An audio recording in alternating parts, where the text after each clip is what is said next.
इस वीडियो में हम आपके साथ डॉक्टर डैनियल मैकब्राइड की अद्भुत कहानी साझा करेंगे, जो एक अमेरिकी न्यूरोसाइंटिस्ट हैं जिन्होंने कुरान का गहराई से अध्ययन करने के बाद इस्लाम धर्म अपना लिया, जहां उन्हें कई ऐसी आयतें मिलीं जो आधुनिक न्यूरोसाइंटिस्ट से मेल खाती हैं। उनके लिए यह इस बात का पर्याप्त प्रमाण था कि यह पुस्तक एक दिव्य शक्ति से आई है, क्योंकि 7वीं शताब्दी में कोई भी व्यक्ति वैज्ञानिक घटनाओं के बारे में इतनी सटीक जानकारी नहीं दे सकता था, जो आधुनिक अत्याधुनिक तकनीक का उपयोग करके व्यापक शोध के बाद ही हाल ही में खोजी गई हैं। 1500 साल पहले हमें ये पता होने का कोई तरीका नहीं था, ये बस समझ में आया। कुरान, यहाँ तक कि अंग्रेजी अनुवाद में भी मुझे पूरी तरह से समझ में आया। कुरान ने मुझे उन सभी कहानियों का एक स्पष्ट विकल्प प्रदान किया। डॉक्टर मैकब्राइड, जिन्हें अब अब्दुल रहमान के नाम से जाना जाता है, एक शारीरिक शिक्षा शिक्षक और न्यूरो साइंटिस्ट रहे हैं। उनका जन्म और पालन पोषण एक कैथोलिक परिवार में हुआ था और उन्होंने कैथोलिक हाई स्कूल से स्नातक की उपाधि प्राप्त की। बार बार धर्म के संपर्क में रहने से वे स्वाभाविक रूप से भगवान, सृष्टि और विश्वासों के बारे में जिज्ञासु हो गए। वह जो कुछ भी जानते और मानते थे वह यह था कि एक ही सृष्टिकर्ता है जो सब पर शक्ति रखता है। उनकी मुख्य चिंता तब यह थी कि वे सही तरीके से सृष्टिकर्ता की पूजा कैसे कर सकते हैं। वे हमेशा खुद से ऐसे सवाल पूछते थे, क्या मैं सृष्टिकर्ता को जानने के लिए पर्याप्त प्रयास कर रहा हूँ? क्या मुझे सिखाई गई पूजा के तरीके सही भी हैं? हम 3 देवताओं में विश्वास क्यों करते हैं और ब्रह्मांड को चलाने वाला कौन है? ऐसे सवालों ने मैकब्राइड के दिमाग को परेशान कर दिया और वे इनमें से एक का भी संतोषजनक उत्तर नहीं पा सके, जब तक कि उन्होंने मैल्कम एक्स की आत्मकथा नहीं पढ़ी, जहां उन्होंने पाया कि कैसे इस्लाम ने अफ्रीकी अमेरिकी मंत्री के जीवन के दृष्टिकोण को पूरी तरह से बदल दिया था। वे जिज्ञासु हो गए और अधिक जानना चाहते थे। As a Catholic, I was raised to believe God created everything, and then we pray to everything else. एक कैथोलिक के रूप में मुझे ये मानने के लिए पाला गया था कि भगवान ने सब कुछ बनाया है और फिर हम बाकी सब चीजों की प्रार्थना करते हैं। मेरे छोटे भाइयों में से एक अभी भी ईसाई धर्म में है और वो कहता है, आप जानते हैं यीशु के नाम पर सब कुछ, और ये आप जानते हैं जाहिर तौर पर हमारे लिए एक पाप है। मैंने कहा, ठीक है, अगर आप मानते हैं कि यीशु भगवान का हिस्सा है तो आप सिर्फ भगवान क्यों नहीं कह सकते? और वो बस घंटों बकवास करता रहता है। जैसे ही उन्होंने रूढ़िवादी इस्लाम के बारे में शोध करना शुरू किया, उन्होंने पाया कि वे मैल्कम एक्स के नेशन ऑफ इस्लाम का हिस्सा नहीं बन सकते, क्योंकि यह मुख्य रूप से अश्वेत मुसलमानों पर केंद्रित था और वे एक श्वेत दक्षिण अफ्रीकी व्यक्ति थे। तब उनके एक मित्र ने उन्हें पवित्र कुरान की अंग्रेजी में अनुवादित एक प्रति भेंट की।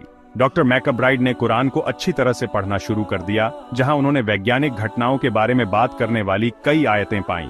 कार्यात्मक तंत्रिका विज्ञान के विशेषज्ञ के रूप में उन्होंने मस्तिष्क की संरचना और कार्य के बारे में बात करने वाली आयतें पाईं, जिसका उन्होंने विश्वविद्यालय में वर्षों अध्ययन किया था। वे सूरह अल-ललक के अनुवाद का उल्लेख करते हैं, जो पवित्र कुरान का 96वां अध्याय है, आयत 15 और 16 में, जो ललाट के बालों का उल्लेख करते हैं, जो बालों का गुच्छा और माथा है। ये आयतें बताती हैं कि मनुष्य द्वारा लिए गए सभी बुरे फैसलों पर ललाट के बालों को पकड़कर रोक लगाई जाएगी। 1500 साल बाद विज्ञान ने अब खुलासा किया है कि सभी अच्छे और बुरे कार्यों के लिए अंतिम निर्णय मस्तिष्क के ललाट लोब द्वारा लिया जाता है, जिसे मस्तिष्क का ललाट लोब भी कहा जाता है, जिसे ललाट के बाल भी कहा जाता है। पैगंबर मोहम्मद को 7वीं शताब्दी में इस वैज्ञानिक घटना के बारे में कैसे पता चला? क्या वे एक वैज्ञानिक थे? क्या उन्होंने सिर्फ अनुमान लगाया? यह दर्शाता है कि इस्लाम वास्तव में एक सच्चा धर्म है, समान रूप से महत्वपूर्ण। डॉक्टर मैकब्राइड ने कुरान की आयतों में भगवान के स्वभाव के बारे में बातें पाईं, जो एक और अविभाज्य है और उसके जैसा कोई दूसरा नहीं हो सकता। कुरान में कहा गया है कि अल्लाह के सिवा कोई भगवान नहीं है और अल्लाह एक और एकमात्र है। कुरान की शिक्षाएं उनके साथ गूंज उठीं, खासकर एक ईश्वरवाद पर जोर और एक धर्मी जीवन जीने के लिए यह जो सीधा मार्गदर्शन प्रदान करता है। ईमानदारी से कहूँ तो बाकी सब चीजों की तुलना में जीवन आसान हो जाता है। आप मुझे बताते हैं कि नियम क्या है और अब मुझे ठीक से पता है कि मैं क्या करने जा रहा हूँ और क्या नहीं करने जा रहा हूँ। अगर मुझे नियम नहीं पता तो जीवन कितना निष्पक्ष है। ये तनाव के अलावा कुछ नहीं है। मेरा मतलब है ये ऐसा है जैसे पुलिस गति सीमा बदल देती है, अचानक आप पकड़े जाते हैं। खैर, यह वास्तव में उचित नहीं है क्योंकि आपको नहीं पता था कि ये बदल गया है। कुरान अंग्रेजी अनुवाद में भी बहुत स्पष्ट थी। हम ठीक इसी तरह काम करते हैं। ये सही है, यह गलत है, ये पुरस्कार है, ये दंड है। इससे मेरे लिए एक पिता बनना आसान हो जाता है। इस्लाम ने मेरे जीवन को मेरी कल्पना से परे सरल बना दिया है। डॉक्टर मैकब्राइड पूरी तरह से आश्वस्त हो गए कि इस्लाम सही मार्ग है जो अपने विश्वासियों को स्पष्ट करता है कि क्या सही है और क्या गलत है, और यहाँ तक कि इसके लिए एक वैज्ञानिक व्याख्या भी प्रदान करता है। डॉक्टर मैकब्राइड के लिए यह इस्लाम स्वीकार करने और सृष्टिकर्ता सर्वशक्तिमान अल्लाह की पूजा शुरू करने के लिए पर्याप्त था। उन्होंने एक स्थानीय इमाम को फोन किया और उन्हें बताया कि वे मुस्लिम बनना चाहते हैं। अपना शहादा पढ़ने के बाद उन्होंने अपना नाम बदलकर अब्दुल रहमान कर लिया। अल्हम्दुलिल्लाह, अल्लाह ने मुझे मुसलमान बनने के लिए चुना। मैं प्रार्थना करता हूँ कि वो हम सभी को मुसलमान बनाने का चुनाव करे। मुस्लिम बनने के बाद डॉक्टर अब्दुल रहमान ने अपने परिवार को अपने फैसले की घोषणा की, जिन्होंने पहले उन पर विश्वास नहीं किया, लेकिन वे उन्हें बताते रहे कि इस्लाम क्या है और यह अनुसरण करने का सही मार्ग क्यों है।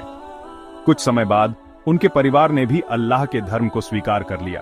तब से डॉक्टर अब्दुल रहमान ने अपना जीवन इस्लाम की सच्चाई फैलाने के लिए समर्पित कर दिया है, जहां उन्होंने who's right, who's wrong and why सहित विभिन्न पुस्तकें सहलिखित और प्रकाशित की हैं। इस दिलचस्प पुस्तक में वे इस्लाम, ईसाई धर्म और यहूदी धर्म के धार्मिक ग्रंथों की तुलना करते हैं। हमें भाई अब्दुल रहमान की इस्लाम की अविश्वसनीय यात्रा के बारे में आपके दृष्टिकोण को पढ़कर खुशी होगी। आपके समय के लिए धन्यवाद।